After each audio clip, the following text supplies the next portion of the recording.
O Botafogo completa neste dia 12 de outubro os seus 95 anos de fundação. São 95 anos de histórias, conquistas, títulos, entre eles um dos mais memoráveis e que fica na cabeça do torcedor botafoguense, o título do vice-campeonato em 2001 contra o Corinthians.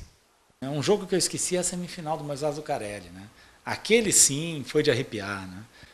O Botafogo naquele jogo estava absolutamente perdido até os 30 do segundo tempo, né? Perdendo de 3-1. O Macedo dando entrevista que agora vamos pensar quem vai ser o finalista quando saiu de campo. A torcida da Ponte cantando, está chegando a hora. Né? E o Botafogo saiu da tumba praticamente, né? Primeiro com o cruzamento do Jadilson, né? Muito bem escorado lá pelo Augusto, e depois com o gol do pênalti sofrido pelo Cris, né? Convertido pelo Leandro. Eu acho que aquele é o momento de maior emoção específica. Né? Eu juro para você, eu passei uma semana sonhando que o Botafogo ia ser campeão paulista. Né? Na batida do coração, no ritmo da bola. Chegou a hora e a vez da decisão. 16 times, 124 jogos. Este é o Campeonato Paulista. 456 gols, um espetáculo do futebol. No confronto final, Corinthians e Botafogo. Os dois únicos times do campeonato que marcaram gols em todos os jogos. Tensão, sofrimento, esperança. E muita alegria. Chegar à final já é uma vitória. Mas quem chega, quer mais. De um lado, um recordista de títulos paulistas. De outro, um estreante. Corinthians, 23 vezes campeão estadual. Botafogo, pela primeira vez em uma final. Em comum entre os dois times, só o drama. O drama para chegar à final. Agora é a força do interior contra a garra corintiana. Acho que o momento marcante é a conquista, o principal é a conquista do primeiro turno do estadual, né, do Paulistão de 77, Taça Cidade de São Paulo, Morumbi absolutamente lotado. Né, o São Paulo tinha um ótimo time, né, não sem razão foi campeão brasileiro, né, naquela oportunidade. Tinha um grande time, né, e o Botafogo foi lá com Zé Mário e Sócrates, Aguilera, depois Leonete, Wilson Campos, com o seu time, e Manuel, e conseguiu obter um empate em 120 minutos, que a gente precisava. Nunca vou me esquecer, sentado entre os meus pais, atrás do placar, na numerada, eu vi a torcida do Botafogo à minha direita, lá em cima, ocupando apenas um gomo do Morumbi, lá em cima, na arquibancada, né? E no final, o Morumbi calado, e só a gente comemorando. Era o Botafogo que tinha ganhado, na época, como a Taça Guanabara, um turno do Campeonato Paulista. A cidade parou e esse é o dia marcante. Houve outros, é claro. O acesso na Série C contra o Figueirense, a vitória contra a Desportiva Cariacica e o acesso à Série A. Há outros momentos sensacionais do nosso Botafogo. Esse ano, contra o Bragantino, algo épico, né? Sensacional. O jogo do Guarani, que era para escapar do rebaixamento, mas que é inesquecível também. Volta essa bola para a lateral direita, quem sabe agora a Pantera para Clebinho. Dominou, ajeitou, bateu, golaço!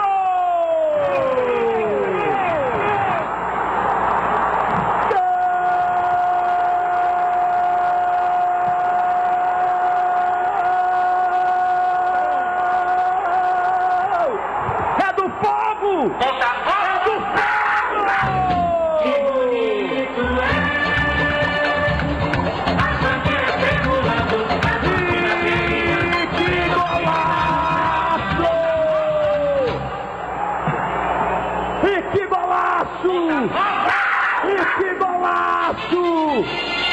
E que golaço do Pantera Clebinho!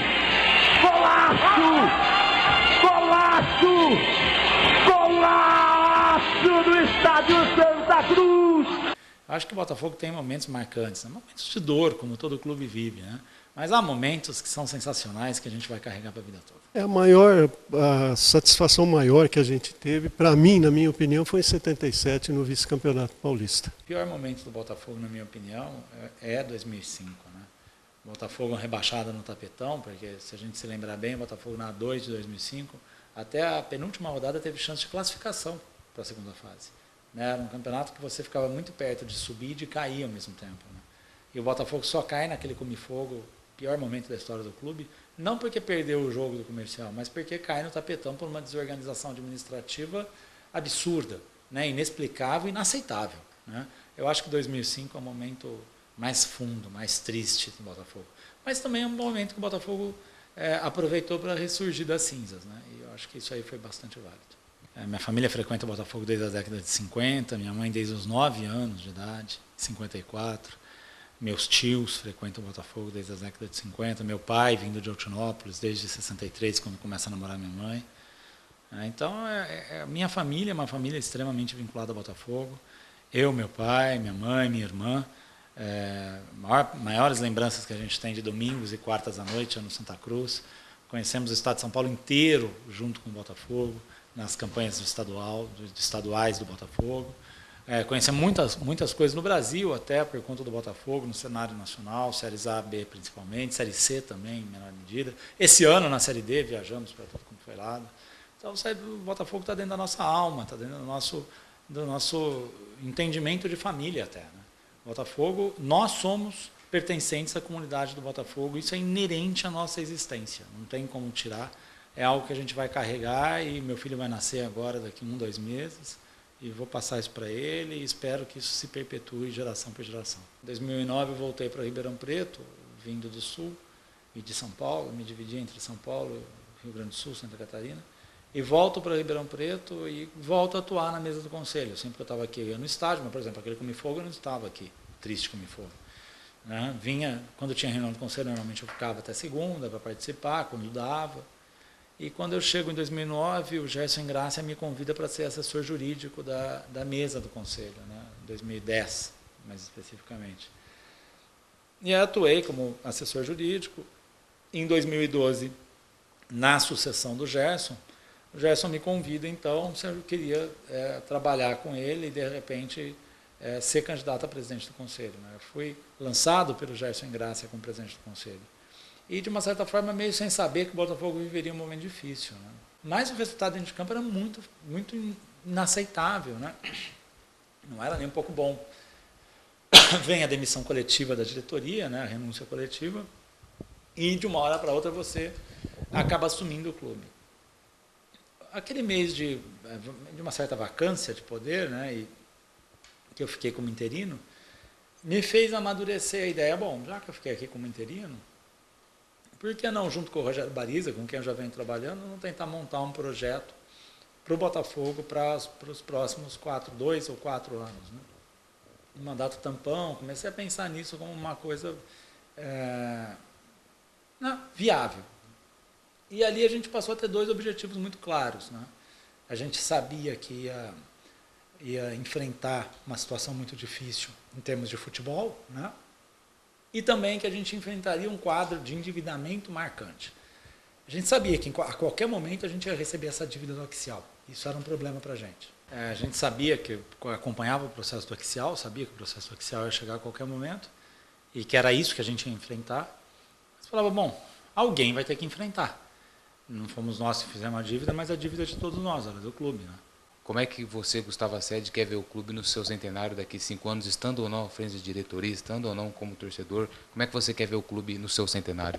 Em 2018, o primeiro presente que eu gostaria era ter voltado à cadeira cativa e bancada do Botafogo, não ser mais diretor, né? Ser um torcedor de novo, e eu vou conseguir isso, se Deus quiser, né?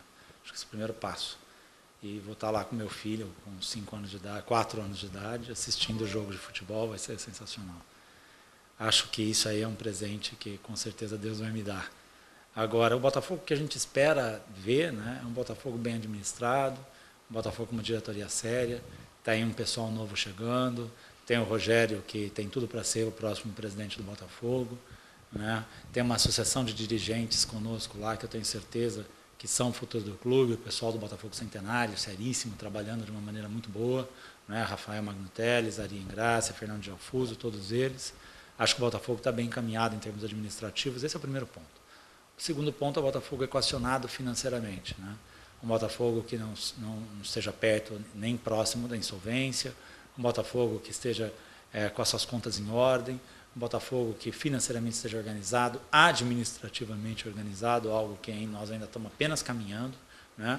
Um Botafogo que esteja bem departamentalizado, onde as pessoas façam e cumpram as atribuições para as quais foram eleitas, é muito importante, que a gente não crie feudos no Botafogo, que o Botafogo seja de todos nós e de todos ao mesmo tempo, mas cada um cumprindo a função para a qual se prestou no início do processo, que o Botafogo, dentro do futebol, na área do futebol, tenha um fortalecimento cada vez maior da sua categoria de base, que a categoria de base do Botafogo cada vez mais seja profissional, profissionalizada, tenha melhores resultados, que cada vez mais a gente evite essas mazelas tão comuns à categoria de base por aí, como evasão de jogador, né, preferências, benefícios para um e problemas para outro, essas coisas todas que o Botafogo vem evoluindo e vai evoluindo ainda mais, como também administrativamente, como também em termos de profissionalização de setores. Né, que o profissional do Botafogo, a gente consiga uma sucessão de bons profissionais na área técnica, bons condutores, né, de comissão técnica, bons dirigentes, que o Botafogo consiga o que a gente não conseguiu esse ano, chegar à Série D do Brasileiro e subir. Né, porque enquanto o Botafogo não chegar à Série C, o Botafogo não volta de verdade ao cenário nacional. O Botafogo chegou na porta do cenário nacional esse ano, mas ele não entrou. Essa porta bateu na nossa cara. Então essa é uma outra coisa que eu quero em 2018. Ver o Botafogo, ao menos na Série B do Brasileiro. Nós temos tudo para conseguir, desde que agora, nesse momento, a gente reequacione a questão financeira. Eu acho que a questão administrativa do Botafogo, fazer o que cada um tem que fazer no seu setor, cumprir, se organizar em termos jurídicos, administrativos, financeiros, isso todos os nossos amigos e todos nós temos feito. Sem nenhuma exceção, todo mundo tem trabalhado muito nesse sentido. Agora, falta ainda, eu acho que o Botafogo equacionar esses problemas financeiros seríssimos, se Deus quiser, nas próximas semanas nós vamos conseguir fazê-lo, e aí depois mirar dentro de campo. Está na hora do Botafogo voltar ao cenário nacional, se não no meu mandato, no mandato seguinte ou no outro, o Botafogo precisa voltar ao caminho do cenário nacional. A Série B, a Série A é o nosso destino, é o nosso caminho, nós precisamos chegar lá. Mais uma comemoração. Que Deus abençoe esse clube aqui para viver mais 95 anos, se Deus quiser. Parabéns, Botafogo, pelos seus 95 anos ininterruptos de muitas glórias. Parabéns, Botafogo, pelos seus 95 anos de história e conquistas. Parabéns, Botafogo, pelos 95 anos. Parabéns a toda a nossa comunidade. O Botafogo apenas está se preparando para 2018. O Botafogo vai no caminho do centenário, o Botafogo vai no caminho do campeonato nacional. Nós vamos chegar no campeonato nacional, com certeza na Série A ou na Série B, em 2018, no ano do nosso centenário. Nós já estaremos lá de velho, se Deus quiser. O Botafogo é isso, o Botafogo é de todos nós, o Botafogo é imortal. Parabéns a toda a nossa comunidade. Viva o Botafogo!